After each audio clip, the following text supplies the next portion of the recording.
शामली में थमता नहीं दिख रहा धर्मांतरण विवाद। 12 जून को जुटेगा हिंदू समाज, होगी बड़ी महापंचायत। शामली कथित धर्मांतरण और निकाह प्रकरण को लेकर शामली में सियासी और सामाजिक हलचल तेज हो गई है। इसी क्रम में प्रसिद्ध धर्मगुरु यशवीर महाराज हनुमान धाम पहुंचे, जहां उन्होंने मामले को गंभीर बताते हुए निष्पक्ष और व्यापक जांच की मांग की।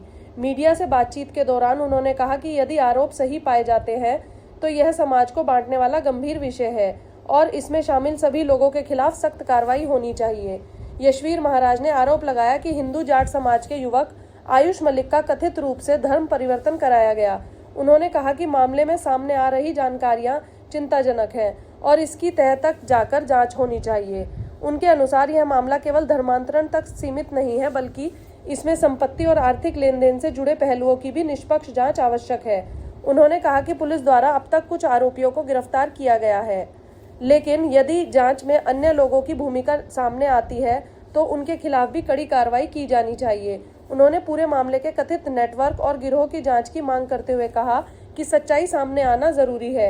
यशवीर महाराज ने घोषणा की कि 12 जून को शामली में हिंदू समाज की एक बड़ी पंचायत आयोजित की जाएगी, जिसमें बड़ी संख्या में लोग शामिल होंगे।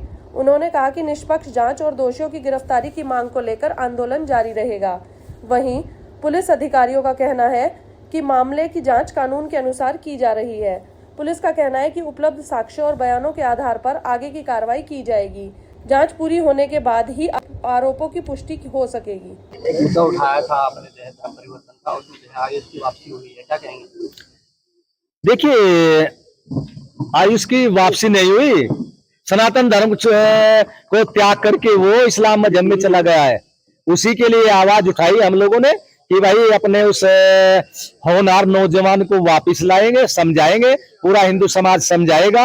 और जब तक वो वापस नहीं आता और जिन जिहादियों ने उसको बहका करके उस तरफ ले गए हैं, वो जब तक वो जिहादी गंभीर धाराओं में गिरफ्तार होकर के जेल में नहीं जाते, हमारा आंदोलन चलता रहेगा। महाराज जी, उसके द्वारा हज यात्रा और खतना की बात की जा रही है, क्या मामला है? देखिए, ये नेटवर्क अब केवल शामली का नहीं है, ये बहुत लंबा नेटवर्क है। दिल्ली, बंबई, पाकिस्तान तक के इसके तार जुड़े हुए हैं और इसका खतना भी बंबई में हुआ है। और इसको इन जिहादियों ने जो इसको अपने मजहब में लेकर गए हैं, हज यात्रा भी कराई है।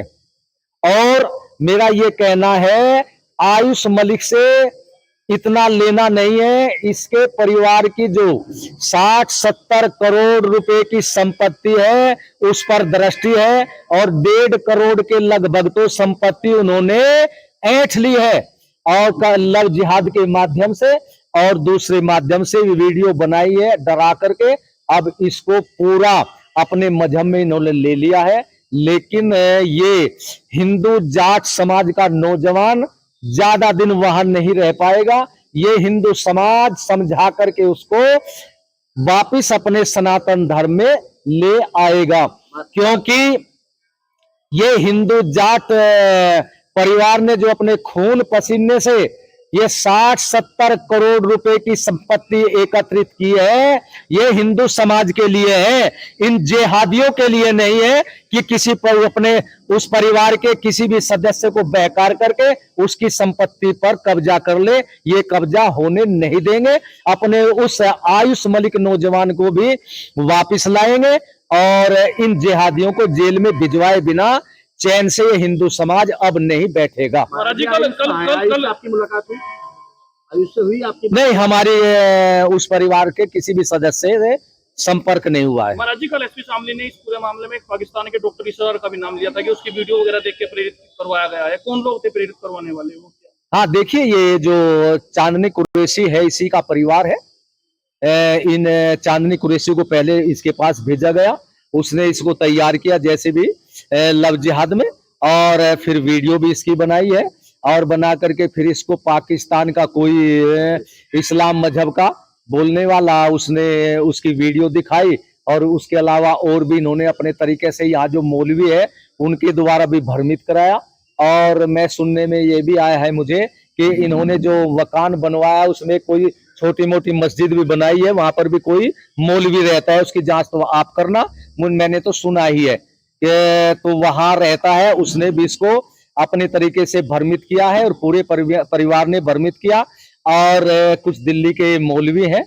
तो ये सारा बहुत बड़ा लंबा नेटवर्क है, जिससे कि इसने अपने सनातन धर्म को छोड़ करके इस्लाम मजहब को स्वीकार किया।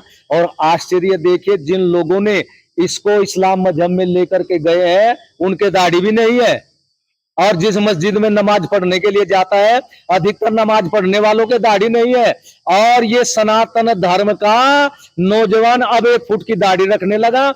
और पहले ये एक समय भी भगवान की भक्ति नहीं करता था। भगवान की भक्ति न अपने परिवार में बैठ करके करता, न किसी मस्जिद में जाता। अब 5 समय की नमाज पढ़वाने लगे इस पर, मौलवी लोग पढ़वाने। और मौलवी लोग पढ़वाने लगे। बल्कि चांदनी कुरैशी के ही परिवार के उसके भाई इसके उस पर मेडिकल स्टोर पर रहते हैं।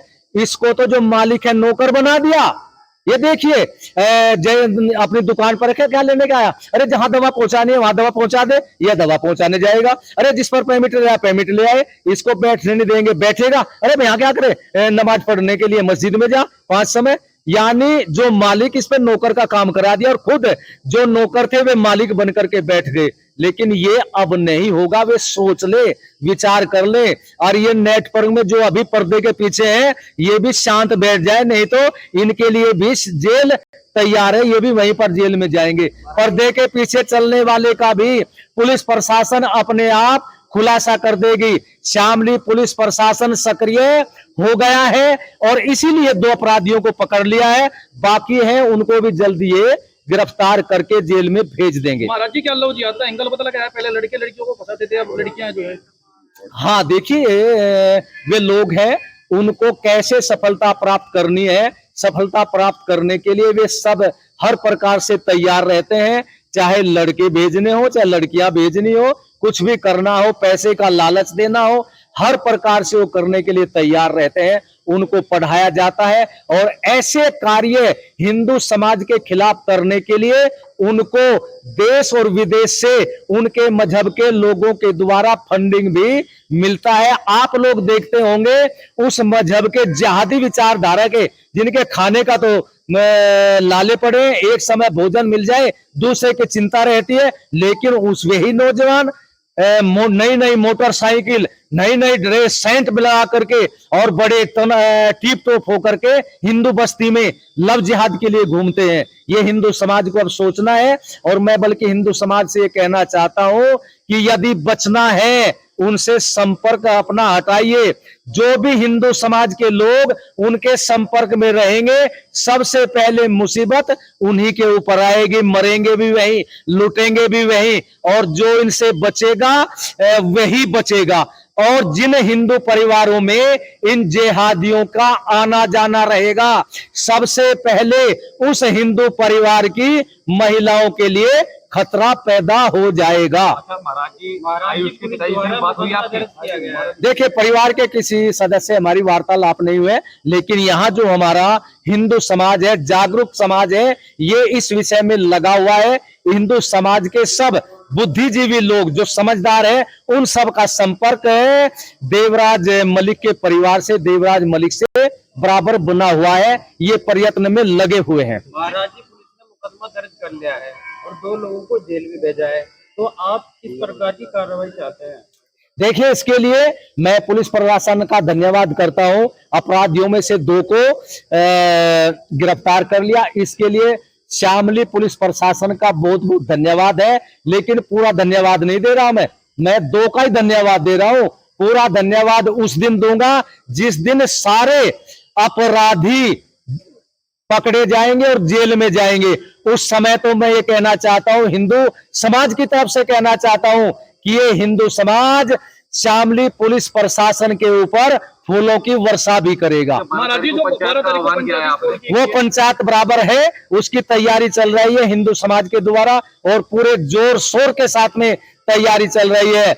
जब तक सारे अपराधी गिरफ्तार नहीं होते वो आंदोलन बराबर है, और गिरफ्तारी नहीं हुई तो ठीक समय पर पंचायत यहाँ कुरैशी बस्ती के यहाँ होगी। कुरैशी बस्ती को घेर लिया जाएगा और पंचायत में हरियाणा, राजस्थान, पंजाब, उत्तराखंड और पश्चिमी उत्तर प्रदेश के बहुत भारी संख्या में वीर वीरांगनाएं आएंगी और ऐसा वातावरण बनाया जाएगा, क्योंकि उस वातावरण की आवश्यकता अब बन गई है, क्योंकि हिंदुओं की सज्जनता, हिंदुओं की सहनशीलता को इन जेहादियों ने अब कमजोरी मान लिया है। अब ये कमजोरी ने इनकी सहन शक्ति थी, अब हिंदू समाज ये बर्दाश्त नहीं करेगा।